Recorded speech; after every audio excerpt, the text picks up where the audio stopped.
For more than 20 years, CTV has captured the moments that matter in our community. From our studios in St. Clair, you're watching Focus with Paul Dingeman. Welcome to another edition of the Focus program. I'm Paul Dingeman. Nice to see you. Because of the recent snow days, we had some difficulty getting some fresh guests in here for you for the Focus program this week. So we went back and found two very good interviews, one with Detective Corporal Don Ennis talking about internet fraud and things along those lines, and then a second interview with Brittany Smith from Riverbank Theater about what's going on there, and with the new play that's there, the Addams Family. So let's watch those. Welcome to another edition of the Focus program. Glad to have you along as December starts, a busy month. We've got some very interesting guests today, as we always try and do, and the first guest up is Detective Corporal. I got to have the proper title here for you, young man.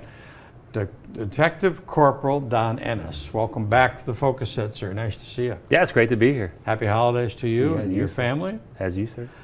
You mentioned to me as we met in the hallway here in the building a couple days ago that there's been an awful lot of scams and fraud going on in our little community and all over St. Clair County. What's happening? Bring us up. Yeah, I think it's across the world, across the U.S. It's not just St. Clair. It's just not here. It's everywhere. But I'll tell you what, our small town is getting hit hard with fraud cases. Really? We're taking 2-3 fraud cases a day. 2-3? Mm-hmm. Yep. And they're usually financially involved, like where the victim has lost some type of financial, whether it's a gift card or bank account information or personal information. Our citizens are, unfortunately, they're good people, and right. they want to be honest, and they want to be helpful. And a lot of these bad guys are taking advantage of these situations. And there's many different ways that they're doing it. Well, are they coming up knocking on the door, or what are they doing? Nope, these are all just different types of scare tactics. Phishing emails, which, if you know what that is, it's an email that you randomly get, and it could be in eBay. An email looks like it's from eBay or Amazon. So you get this email in your Gmail, whatever account, and you're like, well, that's weird. I never ordered a TV. So there's a phone number on that email. So what do? You just, on your phone, you just click on that number and bam, you go right to bad guy. So they send, hundreds of thousands of these emails out, and if 10 people answer, they win. They can take advantage of you. So it's just whatever they throw out there. If they get some responses back, then they take advantage of those people. I had one the other day that you mentioned it. It was an email from reportedly from Amazon. Yep. And it was for an electric toenail clipper. Yep. And I went, wow, that's really cool. Yeah. Except it was $249. And I had not ordered any kind of such an animal. And so I did take your advice, and I went down and I called the number. Well, the number had been disconnected, fortunately. Yeah. But that's the kind of thing you get, right? It's a scare tactic. It's just a way for you to intrigue you, to say, well, I never did that. I don't want to be billed. So what do? They make it easy. They put that phone number right on there. And let me tell you, Amazon does not want you to call them. Right. They're a very efficient company. They're a $1 billion company for a reason, because they're efficient. They don't make mistakes. Mm-hmm. And Amazon doesn't want you to call them. They want you to go through their email service or their app. They want to go through the app. And that's another issue that we're having, is people Googling phone numbers. So when you got your Google screen up, right, and you say, well, what's Amazon's phone number? You ask Google that, and Google's going to spit you out 1 million results. And I tell you what, the first response on there is typically not the response from the actual company. It could be a scam. It could be a scam person. So what do? You call that number. And that person on the other end says, yeah, this is Amazon. And you proceed to give them your account information, your credit card information. And you always want to go through the app to make contact with these companies. You never want to Google a phone number. I've also noticed that if you look up in the address bar at the top of an email, you can see where that email came from. And many times you can see the scam name there. They type a name in. Is that helpful? That's a great point, because most people don't look at the headers of an email. A header of an email is, who's that email from? Is it Amazon.com, or is it Amazon misspelled with a bunch of letters and numbers after it? More than likely, it's not the real Amazon. That's a very good point. Look at that header of that email.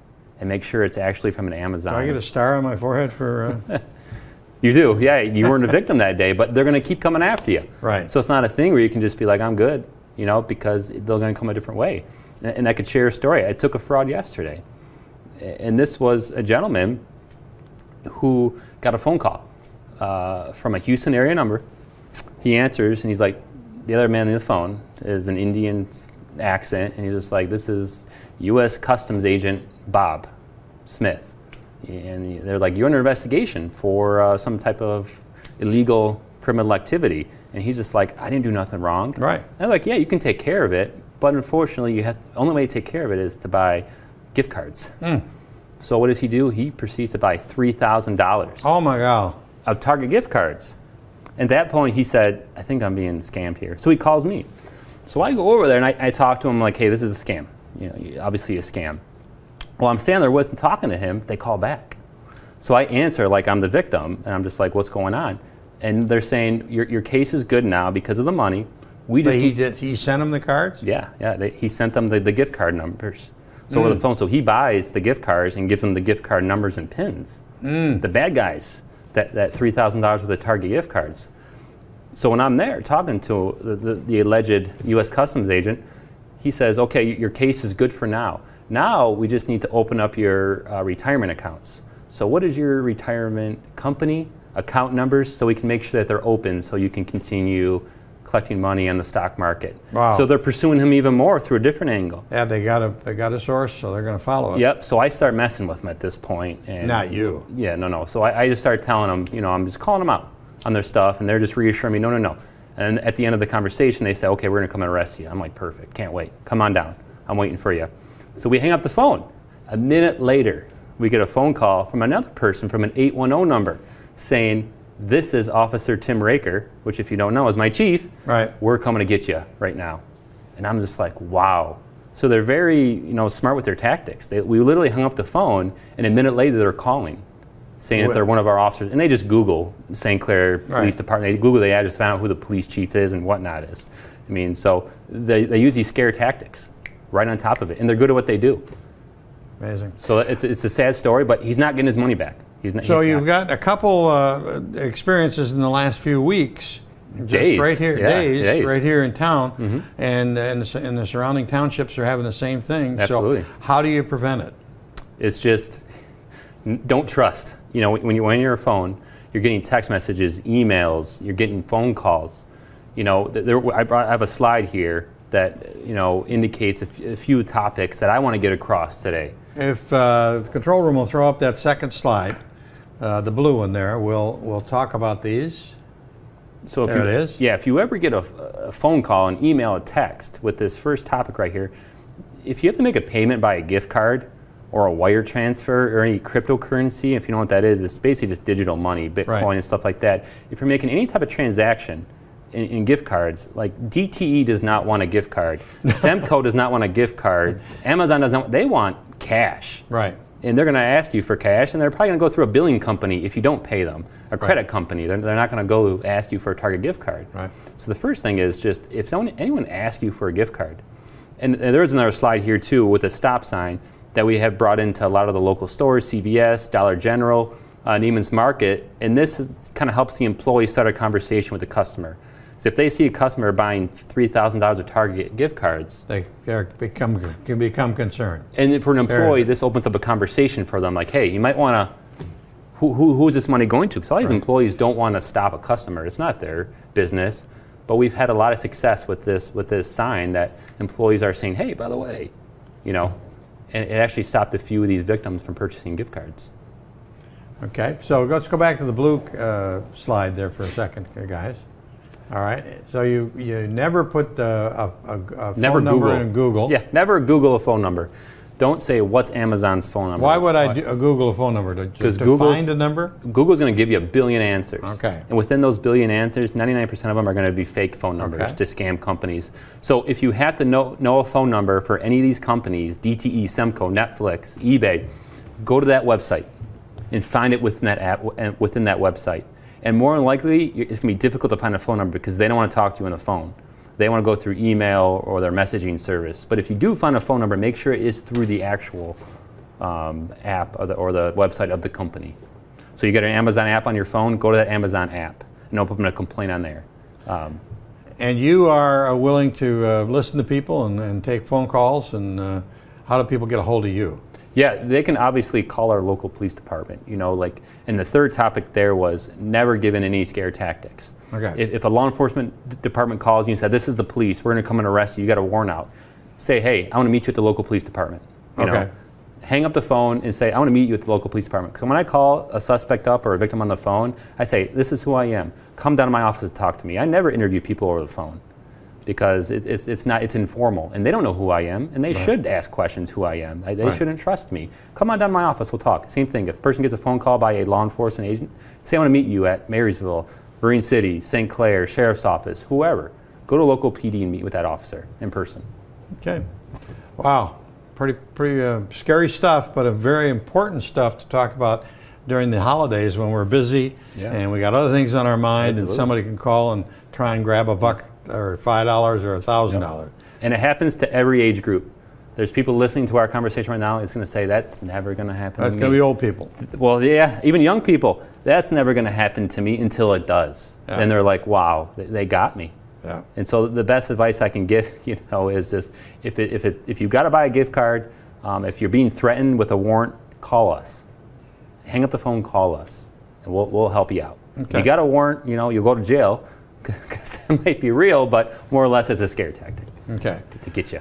Well, Don, you do good work, Thank you. And I know you've helped a lot of people in the community, and I salute you for that. And but it's a scary kind of thing, and it's important to get the information out to people that don't be embarrassed. Yeah. As seek advice. That's the biggest thing too. A lot of people are embarrassed to contact us.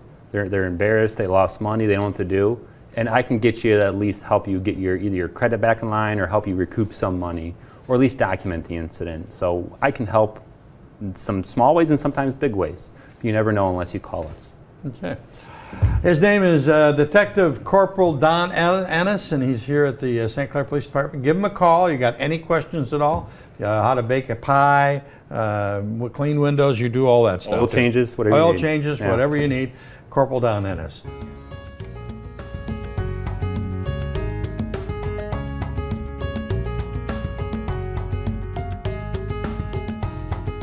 Wonderful place, Marine City, and soon to be St. Clair, is called the Riverbank Theater.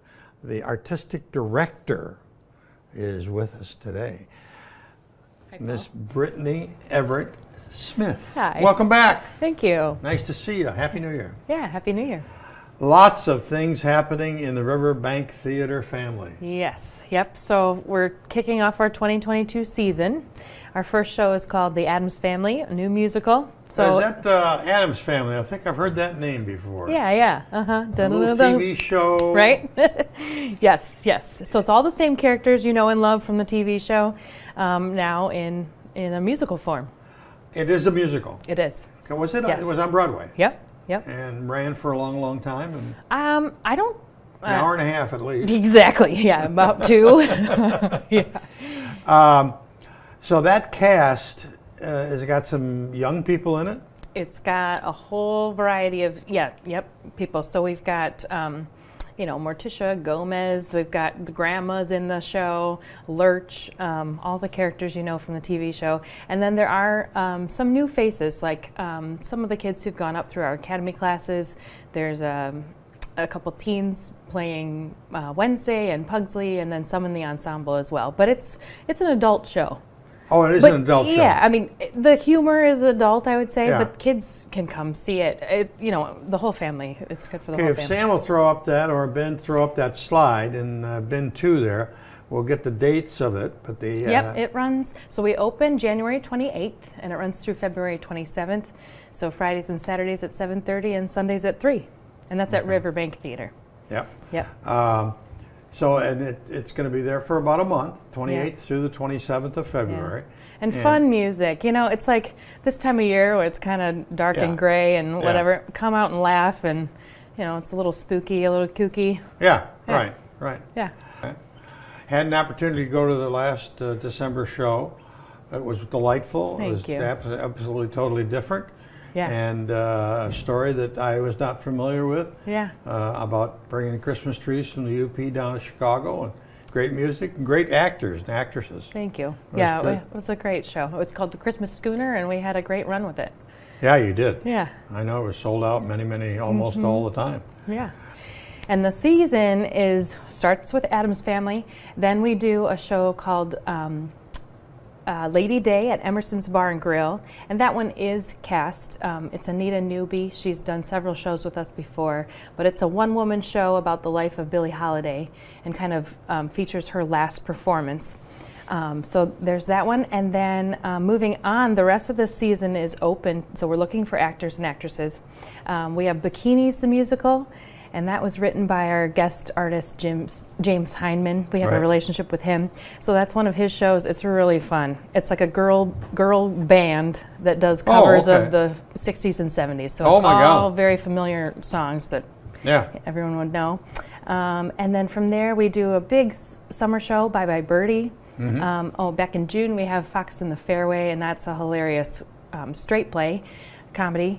And then we do Sunset Boulevard, and we end the season with The Sound of Music, so that'll be a big one. Yeah, it will be. Yeah. The whole season just is light and delightful and good. And you know, yeah, we try to have a lot of variety, you know, so that different age groups, there's something to come see, and families, and yes. Let's talk about that. I saw ground moving nearest the building. It is going to be coming out of the ground, literally, in the spring. Yeah, so if you've driven by the St. Clair Plaza, you've probably seen that fenced-off area in the parking lot. That's our parcel, and that's the new building there that we're... 300 and some seats? 350, yeah. 350 seats? Yep. And that high area in the back is where you put flats. You can fly flats. Them in. Yes. So you know, both of our existing venues will stay the same, but the Snug and the Riverbank were existing buildings. So you know, we had to kind of create a theater out of a bank. Right. This is a brand new build. So yeah, it has the fly system. It has the wings. It'll be a whole brand new theater. And you hopefully will have some production in there this fall, maybe, or next fall. We don't know quite the timeline yet. Well, with all the COVID stuff and the supply chain stuff. I'll just say as soon as we can. How about that? I like that. As soon as we can. Yeah. Addams Family, a great musical family, not a family-oriented, but an adult. Yeah. Well, I mean, I would say, you know, if you think of it as I don't want people to think of it as a kids show. Okay. It's a great like date night, you know. It's funny, so there's some adult humor in it. But if you do bring a family, I think it'll go over the kids' heads. You know what I mean? Like, there's enough spectacle. There's fog. There's cool costumes. There's fun music, so anybody would enjoy it. So January 28th through February 27th. Yep. And I think we're up to date. Yeah. And whenever you need a question answered, you can go to riverbank.com. Yes. Yep. Sounds good. Thanks, Paul. That's about it for this edition of the Focus program. Thanks very much for tuning in and watching with us.